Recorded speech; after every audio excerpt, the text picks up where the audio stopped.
Bueno, pues sobre la UCINA, pero aquí estamos con la primera rueda de prensa de del segundo día de esta 26ª edición de las Jornadas del Comité Avilés, y tenemos a tres autores muy distintos que tienen un conocimiento enorme sobre el medio y que tienen un elemento o algún que otro elemento en común, sobre todo en el inicio de sus carreras.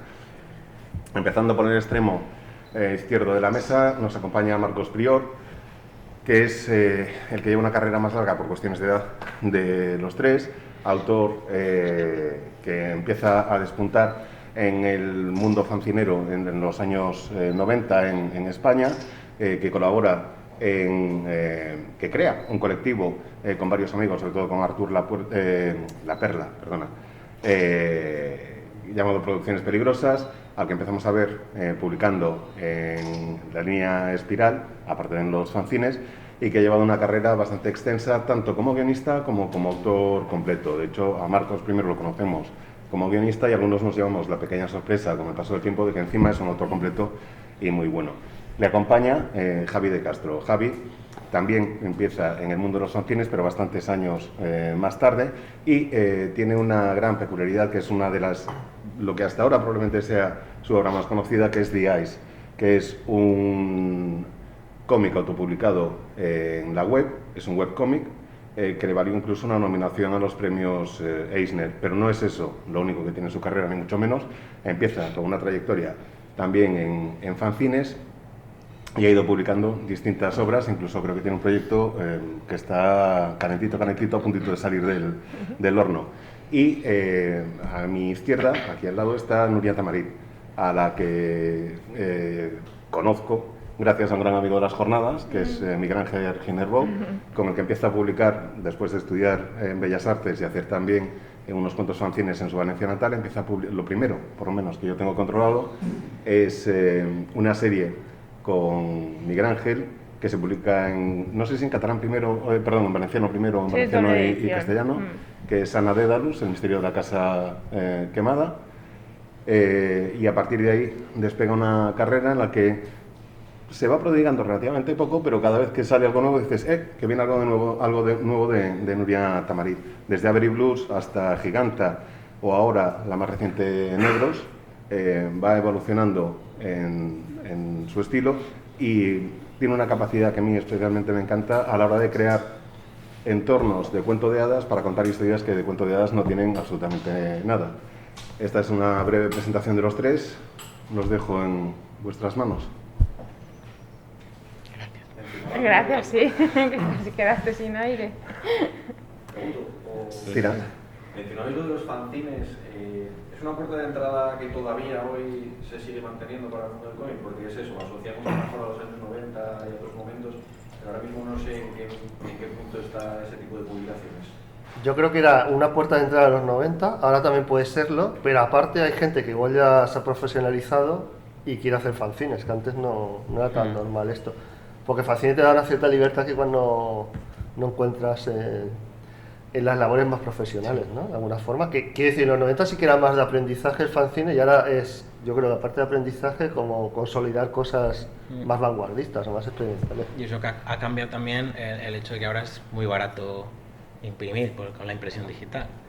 Bueno, y que hay como más de vanguardia por el tipo de impresión de la Claro. risografía, que es, ¿no? Que se ha puesto de moda, así, Sí, es antes serigrafía y fotocopia. Bueno. yo creo que no es una puerta de entrada tan intencionada, o sea, no es que uno, hablo por mí, ¿no? Que quieras publicar cómics y digas, vale, la manera es, empiezo a hacer fanzines y luego alguien me publicará, ¿no? Sino que es una especie de entrada un poco inevitable, ¿no? Si te gusta dibujar, quieres contar historias, obvio vas a practicar con ellas y el fanzine te da todo eso, ¿no? Puedes experimentar en el medio, puedes ver qué reacción tiene en el público sin, digamos, estar sujeto a que un editor te lo compre o no te lo compre, ¿no? Te permite probar y luego probablemente a medida de probar encuentres un estilo que ya luego sea, digamos, publicable o encaje en el mercado. Entonces, quiere decir, tiene entidad propia, ya no se considera un género menor. Yo creo que tiene entidad propia, yo creo que sí. Bueno, quiere decir, es diferente, por ejemplo, el que no tiene entidad, los cortometrajes, digo, en el cine, sí que parece que la gente cuando se profesionaliza deja de hacer cortometrajes. En general sí que... Pero yo creo que el cómic en los 90 sí que tenía esa función un poco el fanzine, un poco. Pero yo creo que ahora es como los relatos cortos, ¿no? Que tienen entidad propia. Y bueno, que es muy apetecible volver a hacer fanzines, por la libertad que tienes. Sí, bueno, tiene esta cosa, ¿no? De como que no, económicamente no sale muy rentable. Bueno, sí. Es bastante habitual, pues eso, que se relacione con las personas que están empezando, que tienen otro tipo de sustento económico igual, y entonces, pues bueno, tienes un poco de libertad para tal. Y a medida, ¿no?, que tienes más trabajo, estar 1000 horas para hacer un fanzine que luego económicamente no te va a rentar, solo lo vas a hacer por el gusto de hacerlo. Claro. Y entonces, por un lado, es posible que los autores que más trabajo tengan ya no lo hagan, pero por otro lado también es posible que, precisamente como tienes trabajo y tienes solvencia económica, quieras arriesgar a publicar cosas en formato fanzine, y ahí lo que comentaban ellos de la RIS o la serie, o sea, otros medios que son un poco más caros igual o más vistosos, pero sí que te permite que tú como autor digas, vale, pues voy a hacer esta edición, que va a ser así, que va a ser asá, que va a ser más especial, y que convencer a un editor de que editara eso sería muy difícil, prácticamente imposible, ¿no? Y tú lo puedes hacer, que eso es lo que da el fanzine. Entonces conviven, yo creo que esas dos vidas del fanzine, ¿no? El de no tengo mucho dinero, quiero dibujar y voy a empezar haciendo esto y probar, y ya sé lo que quiero hacer, pero el fanzine me puede dar toda la gama de formatos, colores, impresiones, temáticas. Entonces, y eso es lo bonito, ¿no?, que confluyen en los festivales todas estas cosas. Bueno, aparte que como que ahora hay más maneras de distribuir los fanzines, que hay librerías especializadas como Fat Bottom, que tienen un catálogo muy amplio de fanzines, y hay festivales como el Graf, que decir que antes en los 90 no existía, en los fanzines era como un islote pequeño en el Salón del Cómic, por ejemplo, y era como más marginal, y ahora tiene propios festivales, yo creo que eso también facilita que la gente le interese más hacer fanzines. Sí, también se ha puesto un poco de moda, ¿no? Sí. Los circuitos de festivales de autoedición también han surgido muchos, hay bastante interés, ¿no?, por parte de la población. Hay muchos fanzines que ya no solo son de cómic, tienen ilustración, hay collage, hay fotografía, o sea, yo no sé, por los 90, pues tenía 3 años, o sea que... Y la prensa pregunta también por los fanzines.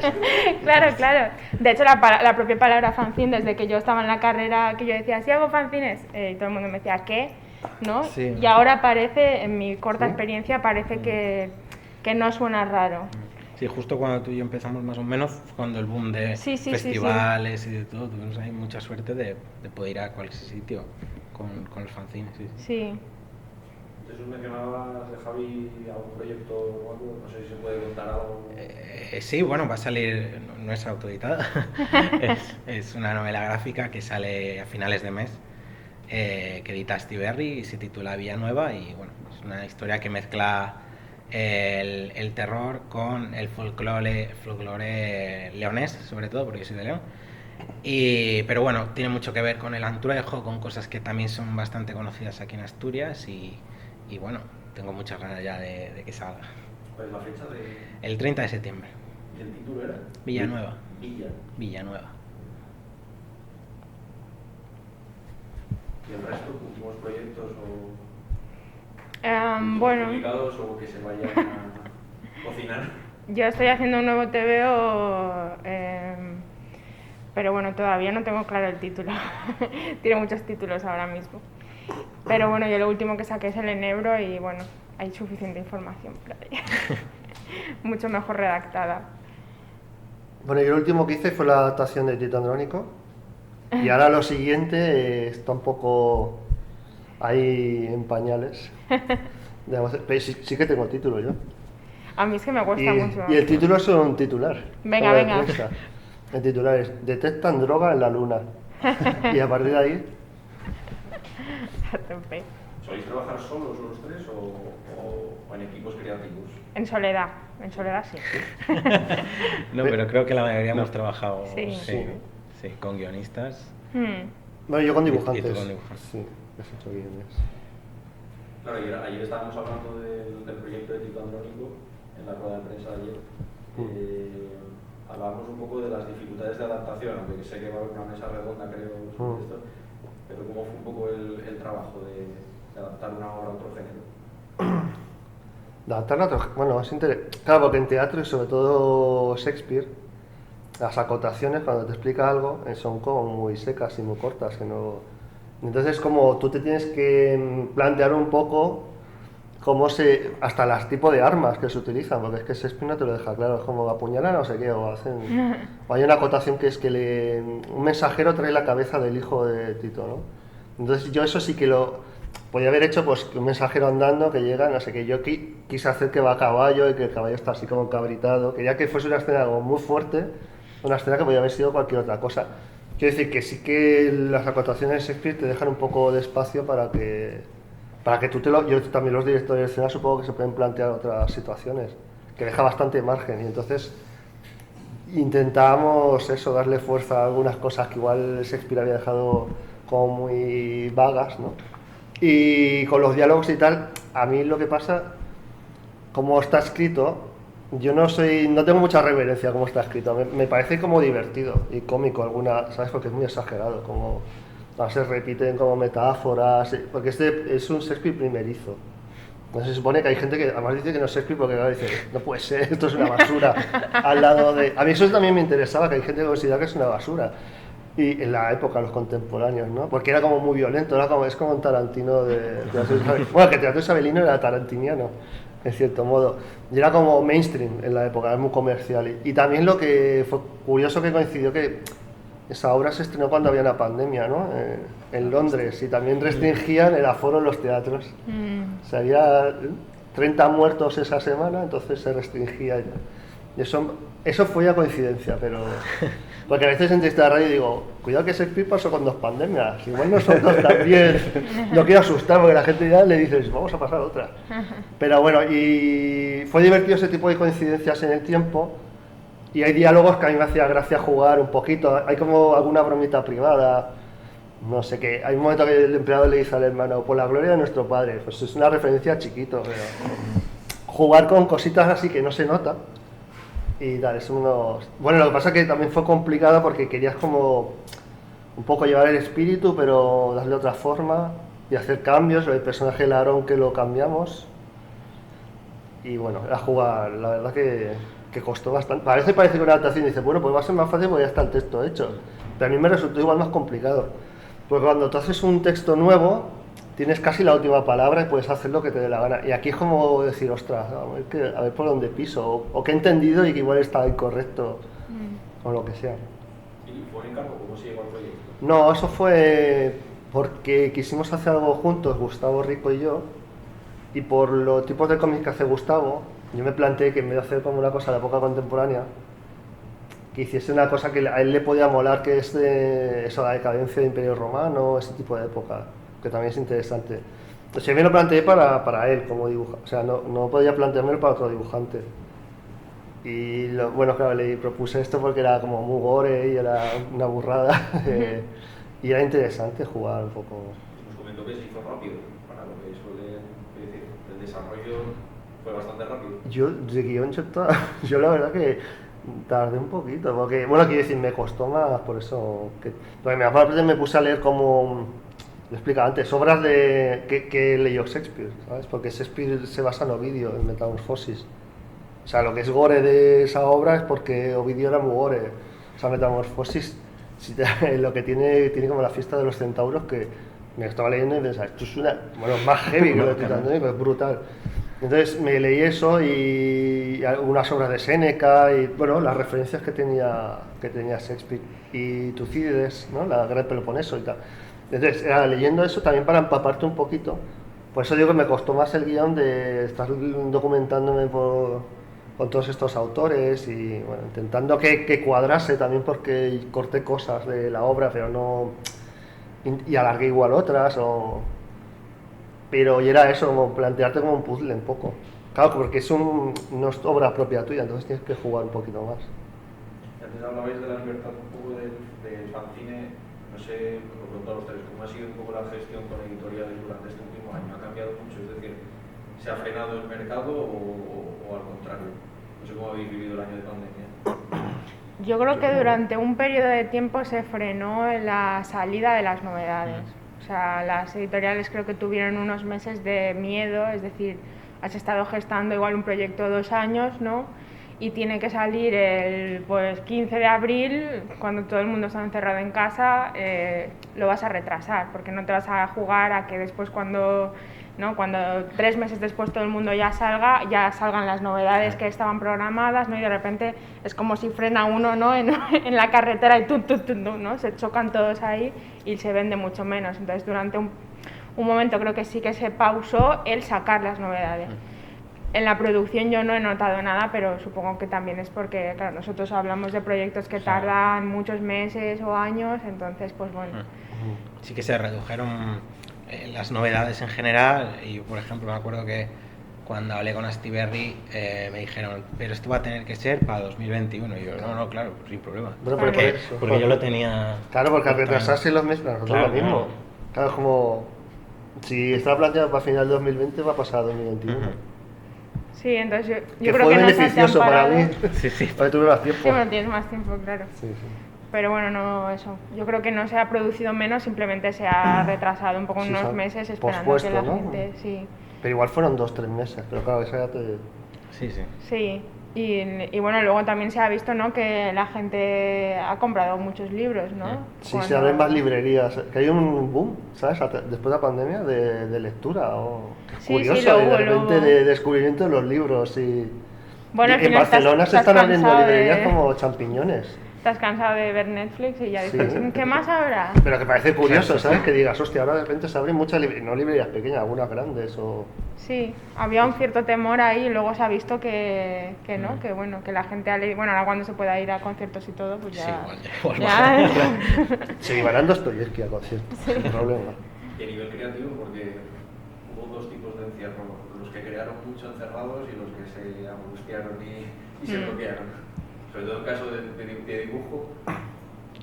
Bueno, yo en mi caso es que sí que hubo un proyecto durante la pandemia que fue Crímenes Ilustrados, que fue una cosa que me llegó y bueno, fue una cosa que se hizo precisamente aprovechando, era una idea de Modesto García, y dijo, oye, vamos a aprovechar ahora que no hay, que está todo el mundo en casa, que no tenemos nada que hacer, y a mí me gustó mucho la idea y nos pusimos adelante y vamos, y aparte yo tenía otros encargos, así que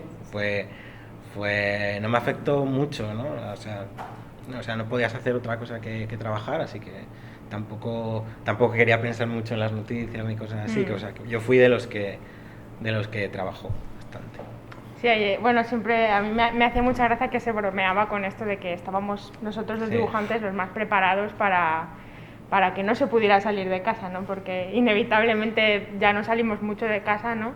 Yo también, el TVO que estoy ahora terminando, que va a salir en Francia, lo hice, vamos, el 60% lo hice en todos estos tiempos de la pandemia, porque, bueno, pues como Javi tenía ese proyecto y simplemente, pues bueno, sentí como un poco un cierto alivio, incluso tenía muchos viajes programados porque iban a salir algunas novedades y tal, y bueno, de repente parece que, pues bueno, viene un cataclismo, pero por otro lado, pues solo tienes que estar en casa, ¿no? Entonces sí, aunque emocionalmente fue duro, pues bueno, al final el dibujo ahí salvó un poco, en mi caso. Sí, bueno.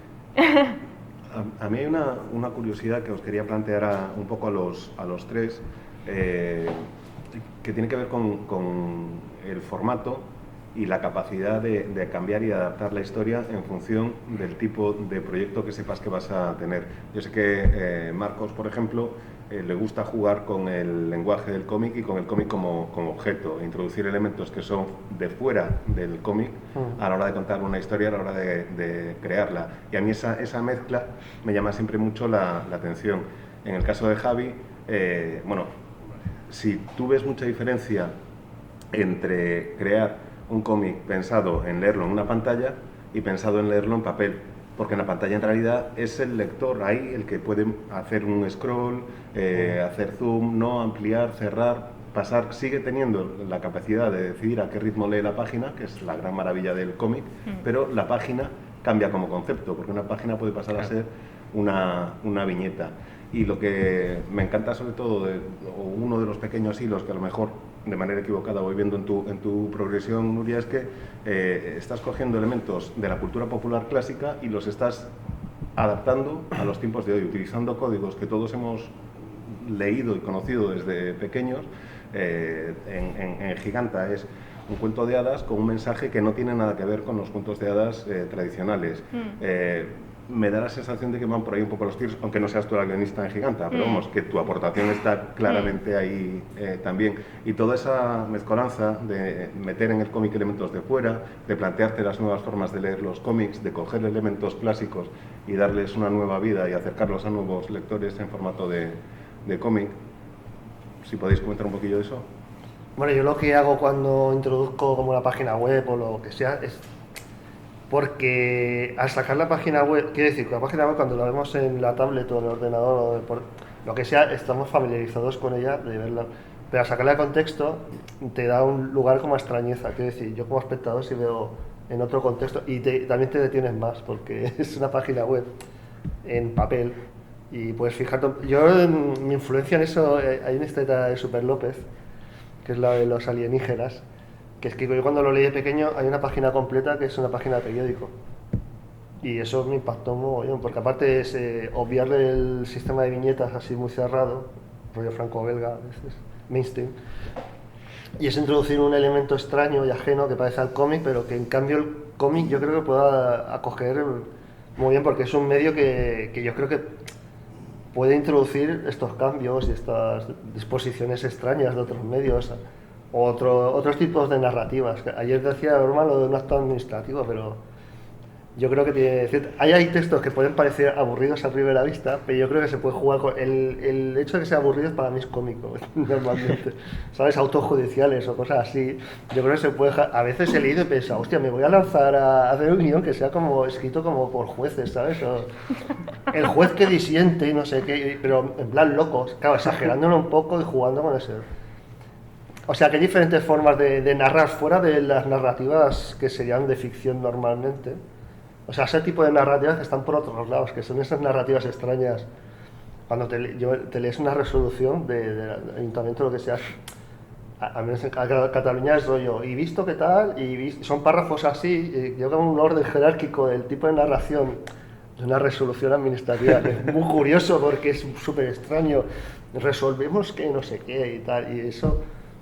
Claro, es un texto, si es la resolución es como muy aburrido, pero si tú solo trasladas a un cómic ya abiertamente y dices, espérate que voy a jugar con esto y voy a cambiarle tal, y eso me parece divertido.